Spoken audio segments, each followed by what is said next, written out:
sad, scared, and pissed off. I assume you picked up this audiobook because those words describe how you feel right now. Sad, you haven't had any contact with your adult child or grandchild. Scared, you don't know if you'll ever see them again. And pissed off because you don't deserve to be treated this way by your own child, especially one to whom you've been so devoted.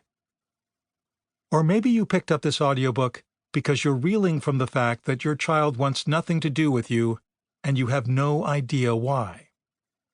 Or maybe you know that you made some pretty big mistakes, but assumed that the conflict was resolvable.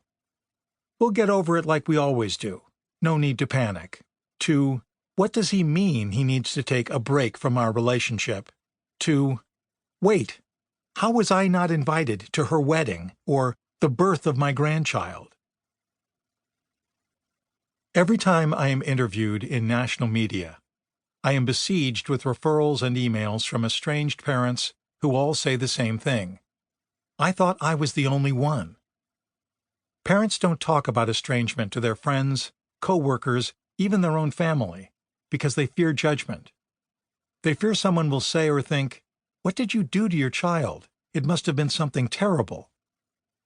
So let me start by saying, maybe you didn't do anything to cause it. While there are plenty of troubled parents in this world, many of those who contact me are some of the most dedicated, educated, and loving parents of any generation.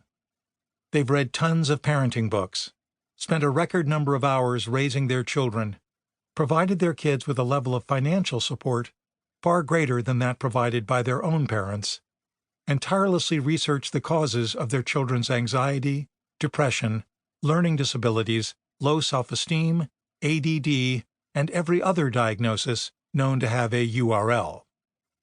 They have listened carefully to their children's dreams so that they could provision them with the safest, securest path to a happy and successful life. They have lived on a steady diet of worry, guilt, fear, sleep deprivation, and caffeine in order to become the absolute best parent they could possibly be, a goal that has been at the center of their consciousness since before their child was born. Which doesn't mean that they were free from making mistakes. And to make matters worse, experts keep changing what's considered ideal parenting every 3 or 4 years, so it's hard to know which kind of mistake they might have made.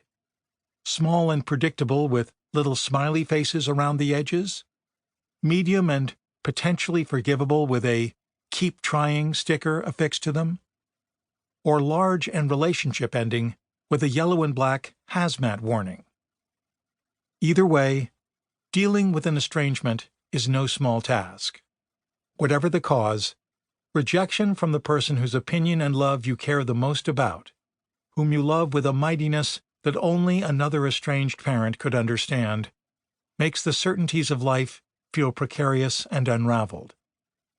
Tender memories that seemed impervious to revision become infested with doubt and self-criticism.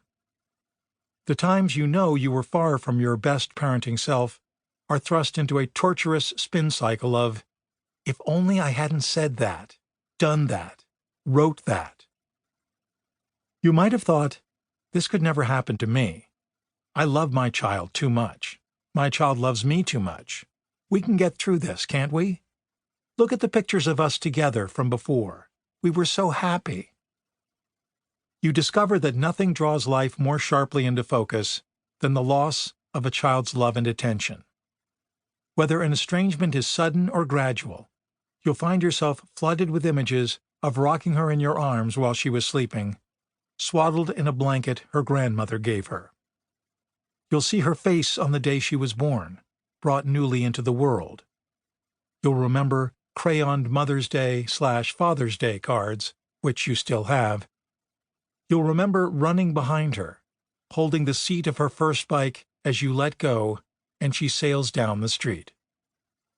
I understand because I've been there, and those are my memories. And they came back to me when my daughter cut me off.